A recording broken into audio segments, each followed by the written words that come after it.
Gaza nation. Oh yeah. Oh yeah. Today we'll learn about Christopher Columbus, the heroic explorer who discovered America and proved the Earth was round. Actually, Columbus was an incompetent buffoon who never even set foot in America. Hush, hush. We all know Columbus wasn't perfect. That's an understatement. The real story of Columbus is even worse and weirder than you think. All aboard the Magic Band! First of all, Columbus couldn't have discovered that the Earth was round because in his time it was already common knowledge. A globe's for sale.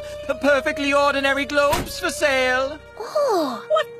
Then why did it take until 1492 for anyone to sail the ocean blue? Simple. Back then, they didn't know the Americas existed, so navigators thought there was no way a ship could make it all the way from Europe to Asia. So Columbus set sail because he was brave. Nope, he set sail because he was a doofus who was terrible at math. Instead of trusting the experts, Columbus believed the Earth was thousands of miles smaller than it actually was. Fools, all of them! My math says the Earth is teeny tiny and shaped like a pear, and at the top it has a succulent nipple. He actually believed that? Yes, I actually believe this. I can sail from Europe to India in a matter of days. That's extremely wrong. It took years for Columbus to convince the king and queen his plan didn't suck. But competition in the spice trade was getting intense. So Ferdinand and Isabella were desperate to find a new way to get their fix. The Earth is tiny and also a pear. Give me money, please. This man is an idiot. I don't care.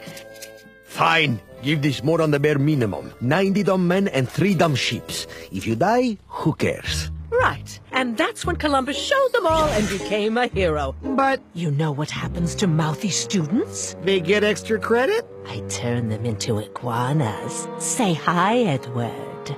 Kill me.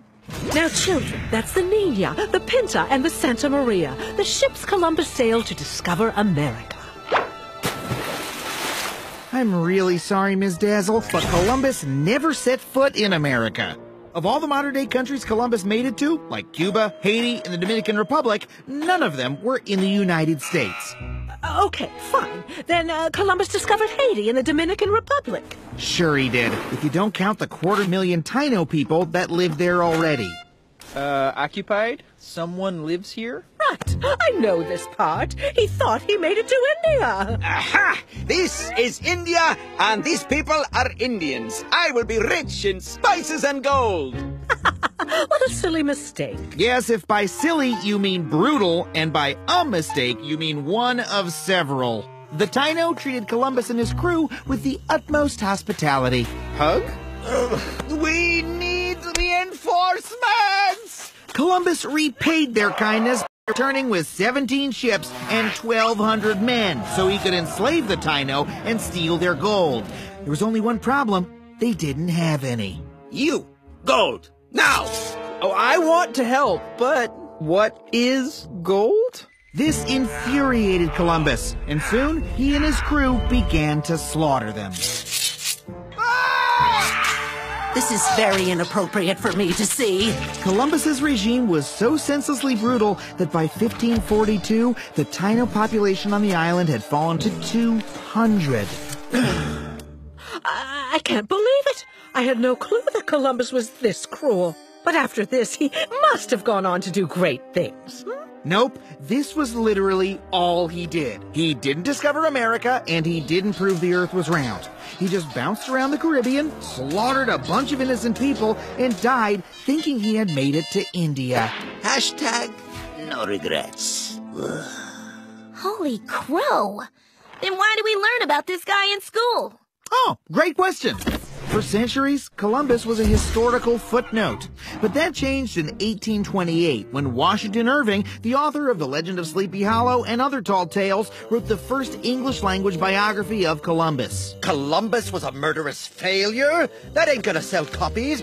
Let's say he was a brave genius who proved the Earth was round and discovered America. Seems believable. And Irving's myth caught on big time when some new Americans were searching for a hero.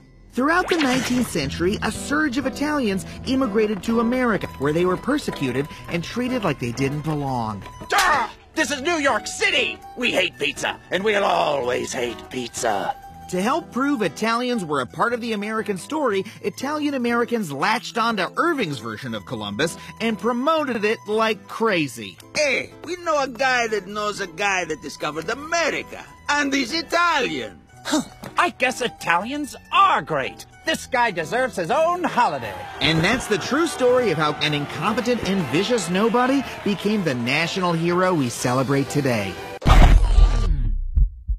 Hey, Adam here. If you like that, be sure to watch all new episodes of Adam Ruins Everything every Tuesday at 10 on True TV.